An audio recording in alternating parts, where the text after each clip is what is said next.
Harbor Island Park, Mamaroneck, New York. I know we've been here 3 times. I tried a couple other locations in New Rochelle, but they're pretty strict about only letting residents park in near their waters. So here I am again. We've caught many sea robins here, but not much else. I've got some bunker. We're gonna do a high-low rig and a jig type thing, because I like to active fish and not just kind of stand around. So anyway, you'll see in a second. Enjoy. Okay, so this is literally the only, like, I don't know, striper jig I own. I, obviously tipped it with bunker. I think it's supposed to imitate an eel, but that's another reason I don't saltwater fish much, is because I really haven't invested that much money or time into knowing what I'm doing. So normally, oh, speaking of which, line just, that was quick. Line just straightened out for a sec. There we go. Let's see.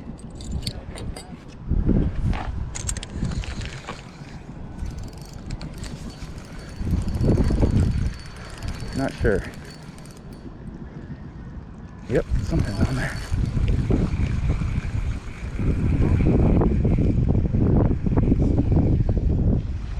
Something was on there.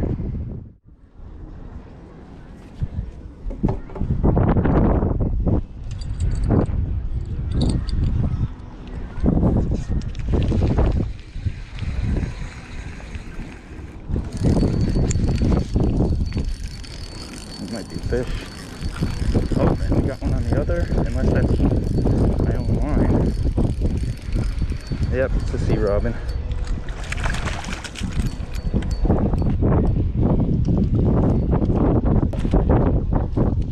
You want it? No, we're good. Okay. Listen, like, I'll give you, you can come over and take whatever you want. So, yeah. Thank you so much. No problem. You guys too, if you need any. What are you using? It's bunker. Oh yeah? I've actually never really fished with it before, but there you go. That's a whole fish. Was it the bunker?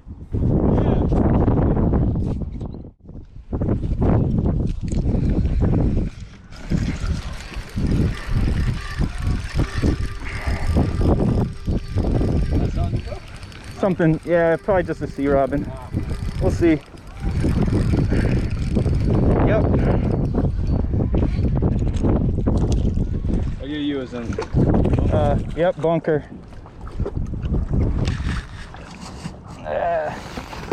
Nope. There we go. Oh yeah, no, I'm happy with whatever comes up.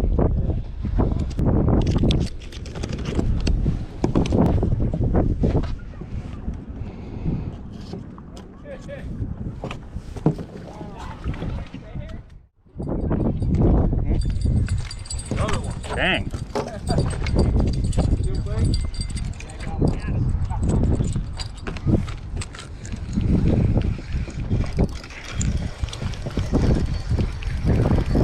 Yeah, I think it's just probably just another sea robin. Feels a little heavier.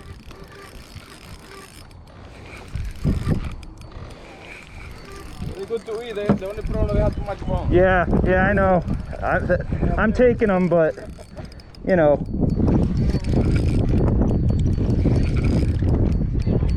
This guy's fighting hard, whatever it is. Oh my gosh, it's 2! Double up! Double up! Would be a lot of them right there.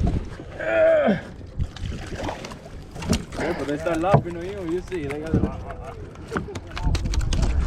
That's awesome. Sea robin double up.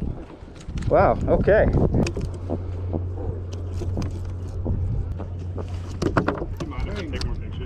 Sure.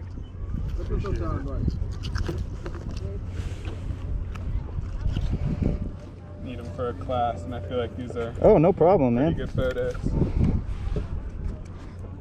If you're interested, I have a YouTube channel as well for fishing. Oh, you do? Yeah, I was wondering. Yeah, it's mostly freshwater though. Yeah. But yeah, it's called The Big Red Angler. Did you make a video of Brocksville? I made a few. You might have seen it. Did you find a gun or Yes. That's awesome. Yeah, I saw your video. That's so cool. Yeah, that was where I injured my foot, and yeah, I saw that. It's still lasting effects from that. Yeah. Really? Yeah. Was the injury bad from it, or? It's called, like, the name is bone marrow edema. It's like a deep bruise of your bone. Yeah. So I mean, it could have been worse. I didn't break anything, but Yeah. like I still feel it, especially like when there's like bad weather or something like that. But yeah, no, I'm fine. That's funny though. I don't really run into people that have actually seen my video. All right, guys, I'm in a bit of a holding pattern right now because my wife is actually using the plastic sawhorses that I usually use to fillet to do, I don't know, something, drying some paint. So I just want to say this is not going to be like a how-to fillet video. This is going to be I just watched some YouTube videos of my own about filleting sea robins, and I want to do it like, I want to emulate it the best I can. So hopefully they'll come out well, but you know, I'm sure there are better videos for you to watch regarding that. Also, if I didn't say it earlier, I know I've fished that same spot before. I've caught the same kind of fish there before, and I have cooked those fish before, twice on this channel. So I am gonna put them in the freezer, and in the meantime I'm kind of crowdsourcing, you know, what I should do with these fish on Instagram. So hopefully I'll do something really cool with them, or, you know, unique at least. So next time you see me, I'll be at the filleting table and I'll have my sawhorses.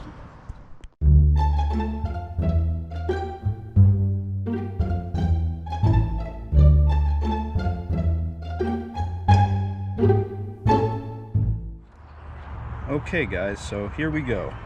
So there's a way to do this bone in, which is what I've done before, and you can kind of like peel all the skin off in the beginning, or there's boneless.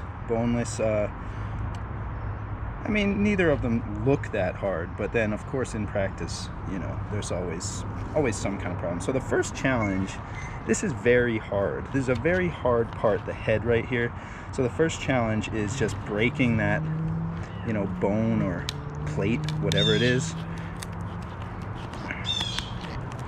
And the guy I watched recommended kitchen shears. Actually, it might be broken already.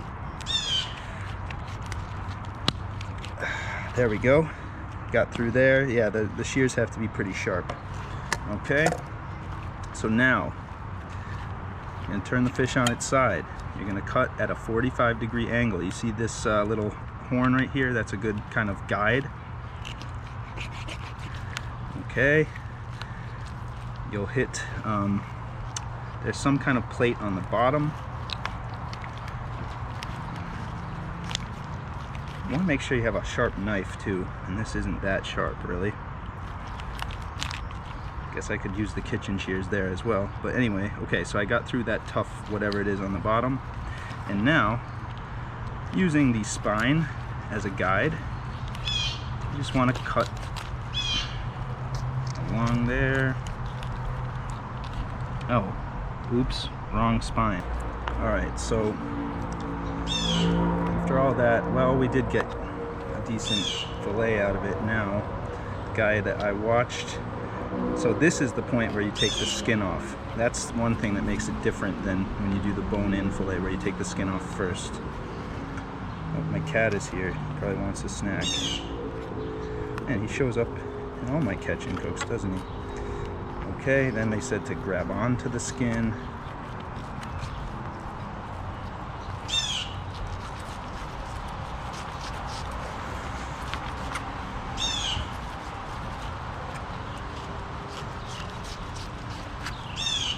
Okay, so I got it off the skin pretty well.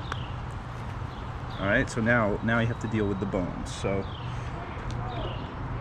you always need a slop bucket. Put that right underneath.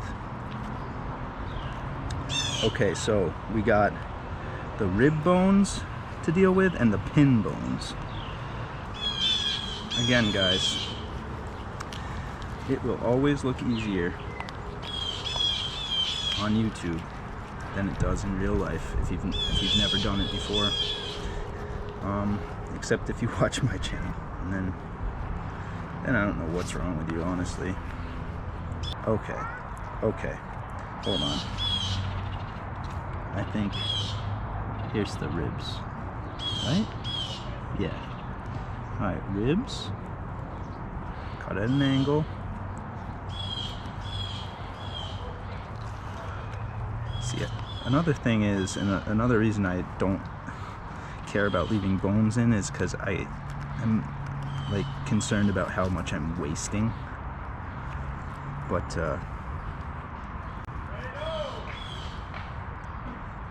alright, well, yeah, there's definitely bones there. And you can kind of, I think that was the rib bones. Then you can kind of feel for the pin bones, which I believe, oh, I was supposed to skin it first. I mean, yeah. Learning as we go, learning as we go. So you can even eat the eggs, but oh, maybe I should I start at the tail? Would that make sense?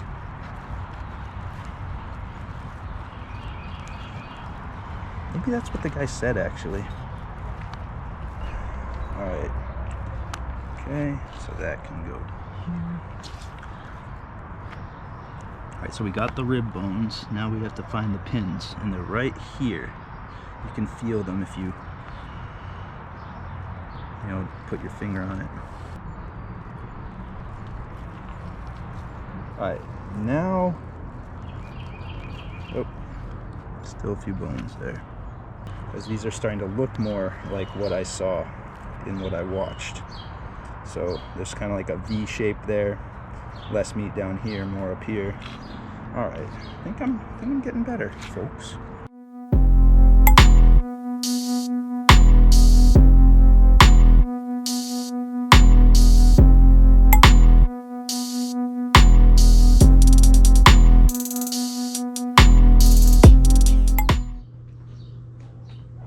Alright guys, welcome to my kitchen. This is about half the fish that I brought home the other day. I didn't include it in the film, but one angler caught a sea robin, gut hooked it, and gave it to me. So I actually came home with 5 fish. So I'm saving the rest for a rainy day. This is about half of them, actually maybe a little less. But what I decided I wanted to do today, I have seen it done before, believe it or not, but I haven't done it myself. We are going to make fried fish, but the batter, it's gonna be Doritos. These are spicy sweet chili Doritos. I figured why not. Anyway, people do this. I'm not the first, and I think it'll be fun. I think it'll be an interesting little snack. So we're gonna have, it's gonna be like triple dipped. So first thing I'm gonna do is I'm gonna blot all the extra moisture off of my fish. Then I'm going to season it a little bit with salt and pepper. Then I'm going to dip it into the flour. This is just flour. Then I got eggs. I'm basically just going to scramble up a couple of eggs for the egg wash. And then we're going to crumble this up into tiny, teeny little Doritlets. And we are going to dip them in, wait a minute. Yes, so it's going to go flour, eggs, Dorito batter, frying pan. All right, so let's get started. All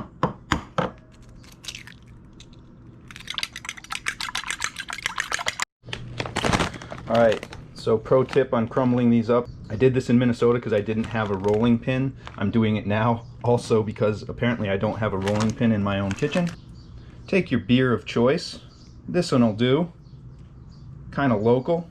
Anyway, well, you're going to want to take the air out of your bag. And then you can just now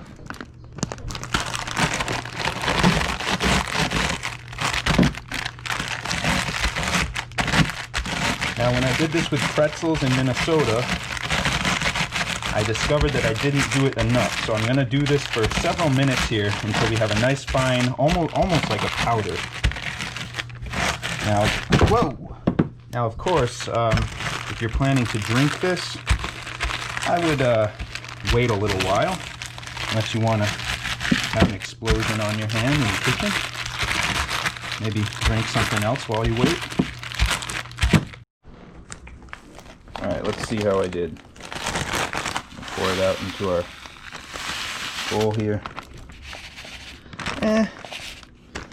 Guess I could do it a little smaller, but that's okay. Let's see how this works. We always got more Doritos. Alright, so I'm gonna put a nice healthy portion of olive oil on here. Heat it up.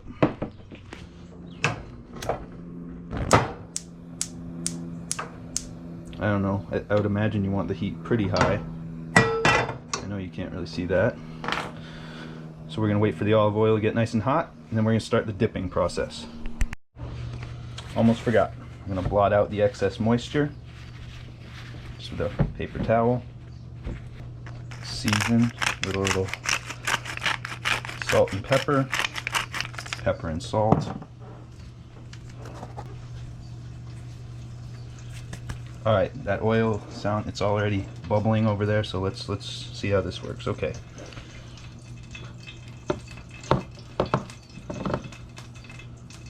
Flour first. Okay, looks good. To the egg. To the Doritos. Make sure you get it nice and covered. Let's see how this works.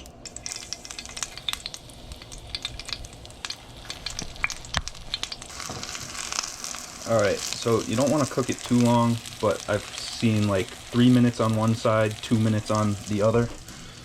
So I guess about 5 minutes total is what you're looking for.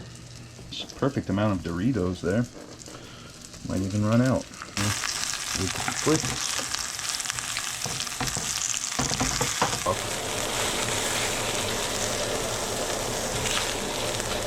Looks plenty cooked. Alright, so this is just sriracha sauce and mayonnaise. I've always found it to be a good complement to stuff like this.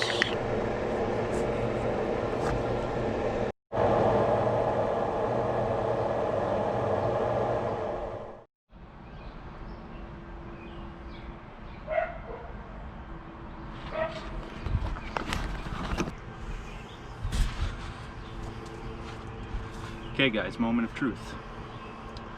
Let's take a nice crusty piece here. Oh, can't forget the lime.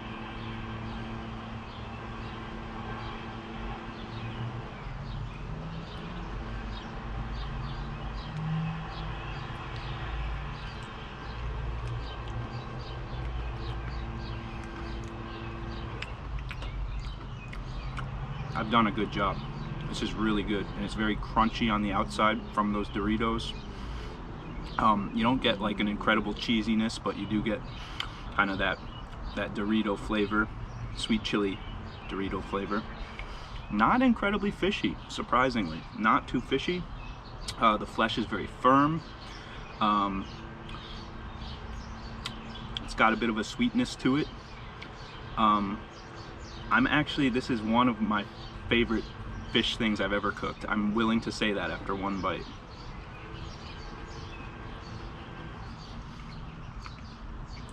It is so good. Yeah, the texture is great. And I'll tell you something. I don't know what kind of artificial flavoring are in sweet chili Doritos, but whatever it is, man, it's doing its job.